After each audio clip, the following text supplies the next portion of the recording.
señores, aquí estamos de regreso con Matinal. Gracias por la sintonía. Vamos con nuestro primer invitado del día. Está con nosotros el ingeniero Freddy Pérez, secretario de Asuntos Profesionales y miembro de la dirección política del partido Fuerza del Pueblo. Don Freddy, bienvenido. Un placer tenerle por aquí. Bueno, muchas gracias. Muchas gracias por compartir con ustedes.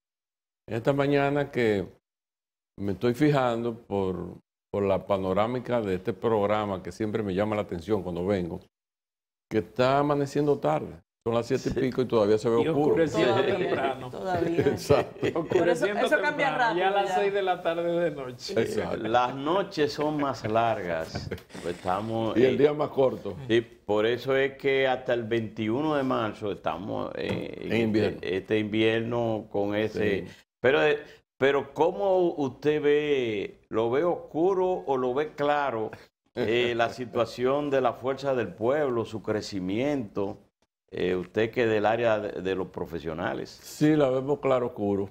Sí, claro, Sí, oscuro. Claro, claro oscuro. O sea, quisieron llevarnos a la oscuridad y nosotros hemos salido a la claridad. Hemos podido seguir avanzando. La Fuerza del Pueblo realmente ha logrado avanzar mucho. Ya tienen toda su estructura como partido en todas las provincias del país y en el exterior. O sea, en cada Nosotros- municipio tienen... Ya sí, tenemos nuestra estructura. El partido como tal. Y recientemente, es más, en la reunión de este lunes aprobamos los reglamentos de ética, los estatutos los habíamos aprobado ya. Eso ya para fines de elaborarlo, de imprimirlo. Todo está desreglamentado. Es decir, que estamos surgiendo con un partido bien organizado y entendemos que es un partido que lleva un crecimiento impresionante. Creo que es el único partido que está creciendo en el escenario político dominicano. Sí. Y tiene un equipo de profesionales que nos reunimos para tocar los diferentes puntos de la vida nacional. Ingeniero, la Fuerza del Pueblo ha planteado su oposición a la posibilidad de que se reforme la Constitución, un tema en el cual ya el gobierno presentó una propuesta con distintos puntos a nivel del Consejo Económico y Social. ¿Cuál es su opinión del panorama que hay en torno a lo que parece ser una insistencia del gobierno? Nuestro país es un país, una sociedad de brinco y espanto. Usted amanece con una noticia de una manera y otros días de la otra. Yo no creo que lo más prioritario sea hablar de constitución en este momento.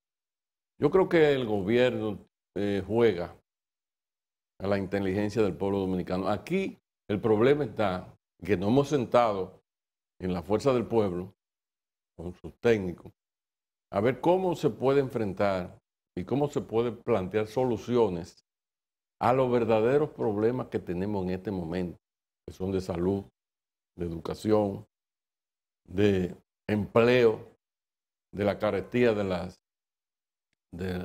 la canasta familiar. O sea, estamos en medio de una inflación creciente que, en fin de cuentas, quien más desfavorece son a los sectores más desposeídos de la nación, porque tenemos hábitos en República Dominicana. Sabemos que desayunamos, sabemos que comemos, sabemos que cenamos. Quizás nosotros cuatro podríamos no o estar muy caros o no aparecer en el mercado. Y no que no aparezca, hay productos, lo que está más caro. Y podríamos cambiar, pero los sectores muy de bajos recursos a veces no tienen chance de cambiar de qué quieren desayunar, que muchas veces no desayunan, pero comen y cenan. Entonces, yo creo que lo fundamental en este problema es la variabilidad en el mercado internacional de petróleo, que afecta mucho. El problema de la pandemia, la salud sigue siendo un problema. Y nosotros como países del tercer mundo, lo que más importa en este momento es, aparte de la salud y el empleo, es la educación. Con una educación de calidad, pues podremos competir. Si no, no podremos salir. Ingeniero, usted fue ministro de Obras Públicas durante el gobierno del doctor Leonel Fernández. Aquí se habló muchísimo sobre el tema del famoso peaje sombra de la autopista de Samaná. Claro. Durante su gestión, ¿Se sugirió en algún momento resolver ese problema, cancelar el contrato, discutirlo? ¿Y cómo usted considera, cuál es su evaluación de la decisión que tomó el gobierno sobre el tema? No se conocen todas las verdades. ¿Pero la dijeron? No, esas no son todas las verdades. ¿Y cuáles son entonces? Las verdades fueron que en el 2003, creo, 2002, 2003, se hizo un contrato. Y se hizo un contrato que no fue, no culpo a nadie, no fue de lo más beneficioso para el país, porque muchas veces no se estudian los contratos. Esos contratos internacionales vienen con una fórmula de escalamiento que si usted se descuida, cuando usted aplica esa fórmula de escalamiento, pues nos perjudicamos. En ese momento... O sea, hubo descuido entonces. Sí, en el estudio del proyecto, sí, totalmente. Por parte del gobierno. Por parte del gobierno. Y los congresistas, porque fue los congresistas que lo aprobaron en ese momento. Eso es una ley, eso se aprobó en el Congreso, es una ley que está publicada en la Gaceta. Entonces, hubo un descuido. Que resulta que en ese momento, es razonable, en ese momento en América y en Europa, pues se estaban concesionando carreteras a través de buscar recursos que no había. Y eso no es malo. El problema está que la base fundamental era el dólar. Y el dólar estaba a 37 o algo menos de eso en ese momento. Y ahora está a 55. Cuando usted ve eso, esa diferencia, y se lo aplica, bueno, obviamente. O sea, muchas veces tú puedes, está bien, lo vamos a poner en dólar, pero le vamos a poner que no puede, si pasa de tal valoración, pues es otra cosa. No lo aceptamos como tal, o sea, no lo puede dejar suelto. Pero Entonces, ahí había el hecho es que de 30 años habían pasado 20. Entonces, ¿cómo yo voy a buscar 400 y pico millones de dólares cuando lo que falta es 10 años y tú puedes hacer el acuerdo?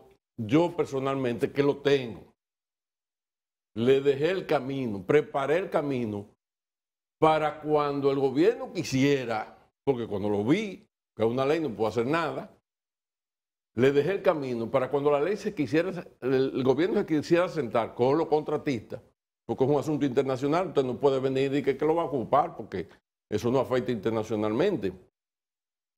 Inclusive mencionaba en ese camino de asuntos de fuerza mayor como una pandemia, ahí está mencionado, para que el gobierno se sentara. Pero ingeniero, ahí habían aspectos, por ejemplo, como el caso de que era 30 años y que el gobierno tenía que cubrir los vehículos que no pasaran de peaje, Porque que afectaban al Estado dominicano. es que ellos buscaron una compañía internacional, norteamericana, que le hizo un estudio de tráfico. Lo único que se equivocaron en el estudio de tráfico y eso no lo verificaron.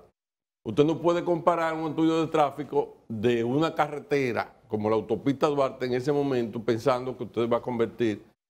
Y con ese estudio de tráfico, ellos calcularon lo siguiente. Bueno, yo voy a buscar el dinero, los 126 millones de dólares que cuesta la carretera.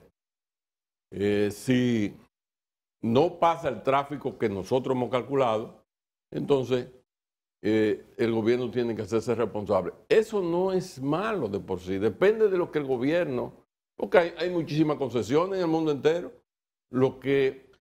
Pero salió perjudicial para el país. Lo que pasa es que tenemos un Congreso que generalmente como que no... Bueno, pero no hay asesores.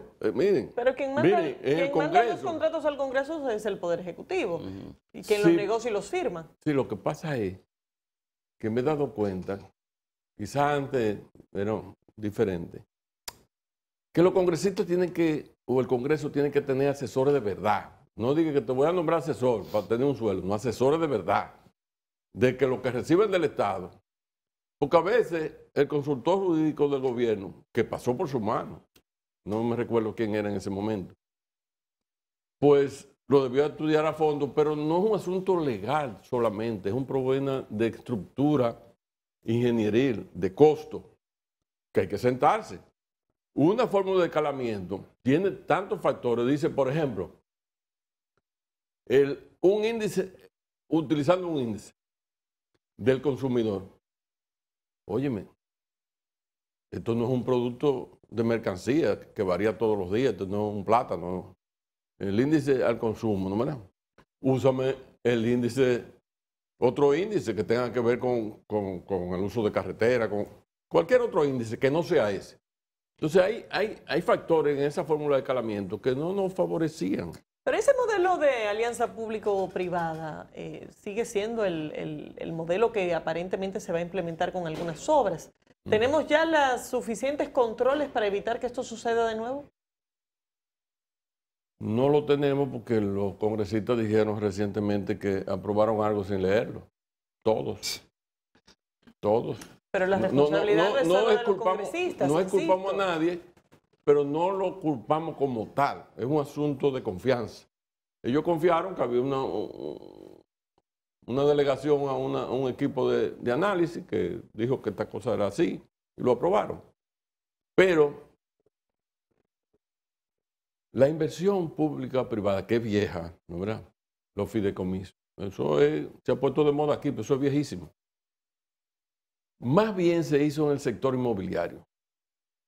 Usted quería hacer un gran proyecto inmobiliario y usted recibía fondos privados y te garantizaba un interés de esos fondos en lo que se desarrollaba el proyecto y después se vendía el proyecto. Pero fue buena la negociación que hizo el presidente Luis Abinader con el asunto de comprar el contrato por $4,000 millones. No, porque yo no conozco exactamente a fondo, yo no sé si fue bueno o malo. Lo que me llamó la atención es que si yo tengo 30 años para un contrato, han pasado 20 años, yo pienso que yo me hubiese sentado, porque lo que quedan es 10 años, y negocio sin necesidad de buscar $400 millones en este momento, que yo creo que no hace... Pero íbamos a pagar 1.500, según dicen sí. ellos. Por eso se pudo haber llegado a una negociación. Se ahorró 1.500 millones de pesos. Yo no creo mucho en eso. No creo mucho en eso. No creo mucho en eso. Yo creo que lo que representa el dinero, $400 millones en el mercado, es más que lo que están diciendo. Pero esa fue la carretera más cara del mundo. Esa carretera que se hizo ahí para el Estado dominicano. No creo. No creo, porque es una carretera de montaña muy difícil. Yo no creo que en el momento, en el 2003, 2004, 2005, no fue un asunto de que era más cara. Era una carretera difícil, porque cruza los Haitises. Y se vive diciendo que es la carretera más peligrosa. No, es una carretera de montaña que usted tiene que ir a una velocidad prudente y la gente... Yo le he tomado y veo un carro de frente que por querer rebasar viene en el paseo. Entonces, no es que sea peligrosa. La carretera, la gente no conocía Samaná. La gente comenzó a conocer Samaná con esa carretera, de que nosotros podemos salir ahora y comer y ahorita estamos aquí otra vez. Antes había que irse por San Francisco. La carretera no era mala. El sistema no es malo como tal. El problema es que si yo me siento contigo a negociar, yo tengo que tener suficiente capacidad. Ingeniero. Yo creo que aquella vez se aprobó sin mirar mucho. Eso fue todo. Se hizo igual que ahora cuando aprobaron el fideicomiso. Entonces, la pregunta tuya, Laura, no es que sea malo o bueno un fideicomiso. Lo que pasa es que el gobierno quiere fideicomisar todo y eso no es posible. Y lo que pasa también, y no hay una ley pública para eso. Lo tampoco. que pasa es también que para usted transitar por esa zona, usted tenía que pagar cerca de 1,000 pesos, 800, 900 pesos para ir y para volver también igual. Ahora solamente... se le bajó un 20 solamente, sí, ¿eh? Sí, pero son 425 pesos, algo así. Léalo bien. No, son eso. Léelo bien para que tú veas qué fue lo que le bajaron. Antes, yo no la critico tanto, si nos vemos. Antes yo me recuerdo que con el profesor Juan Bolo acompañábamos campaña, que teníamos que irnos por San Francisco. Ese era un tráfico grave. Porque que el vehículo sufría más de la cuenta y los combustibles que tú tenías que usar. Y en esa época quizás en todos los sitios no había una bomba de gasolina, no era tan fácil. El progreso tiene su ventaja y su desventaja. Eso es parte del progreso. Yo no lo condeno porque se haya aprobado eso en esa época. Yo lo que digo es que en ese momento quizás faltó un especialista que se sentara antes de firmar ese contrato. El contrato de por sí no es malo. Nos dio una carretera que nos permite a nosotros conectar. España cambió y creció de convertirse en uno de los países importantes económicamente de Europa, cuando su sistema carretero, ellos lo mejoraron, cuando entraron a la zona euro. Bueno, pero eso ha sido lo de todos los países del mundo. Exactamente.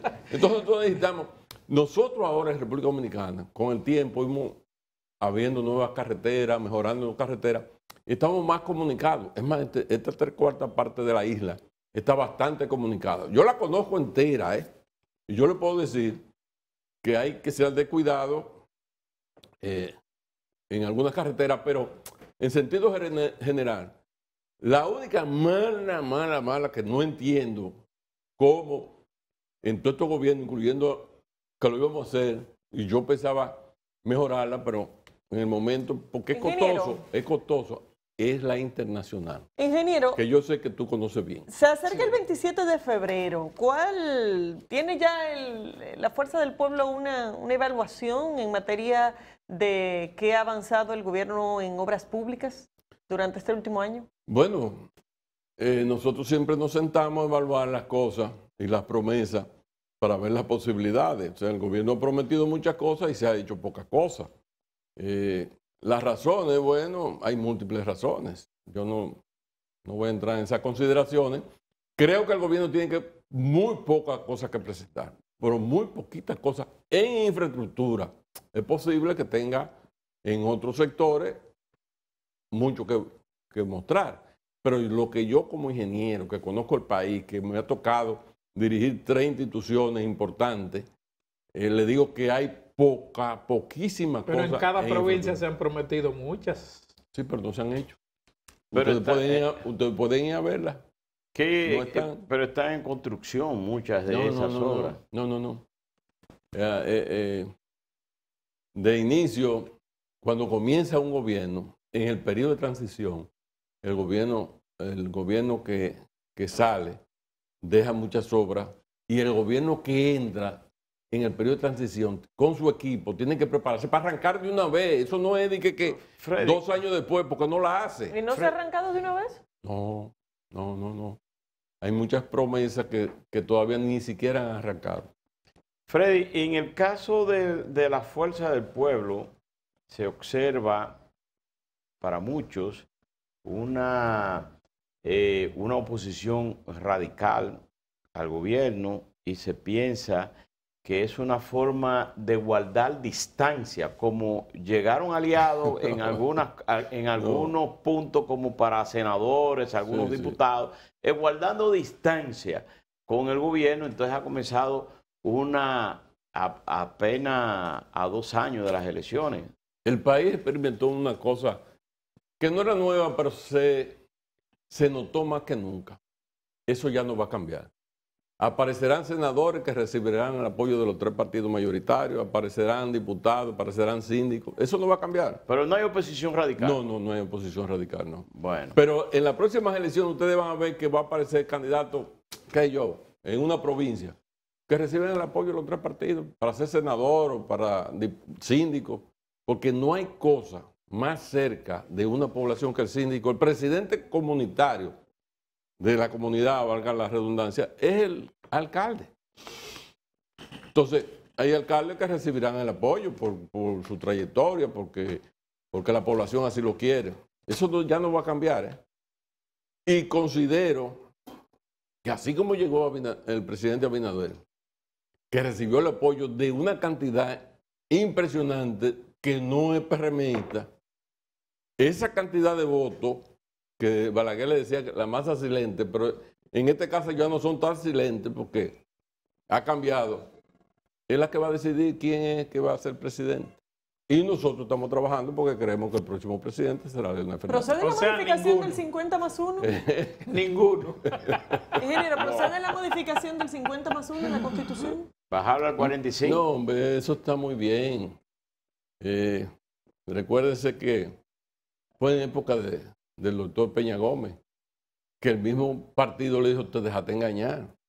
Sí, lo llevaron del 45 al 50% más 1. Entonces ha sido bien. El 50+1 permite que usted demuestre. Gobierno de mayoría. Sí, exacto. Y eso en el 96, Peña Gómez sacó 45.94 y Leonel 38.94, con 200,000 votos por encima de José Francisco Peña Gómez. En la primera vuelta. En la primera vuelta, pero no ganó. Vino el pacto entre el Partido de la Liberación Dominicana y el Partido Reformista. Entonces ahí fue cuando Balaguer dijo que el camino malo está cerrado.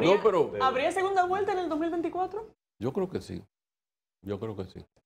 Porque las cosas están bastante sectorizadas y divididas. Y pero está el partido de ninguno. Y está el partido de ninguno. Bueno, el partido de ninguno es grande. Bueno. Pero atiendan, déjame terminarle esa cosa. Recuerden ustedes que en el 2000 ganó Hipólito y no llegó al 50+1.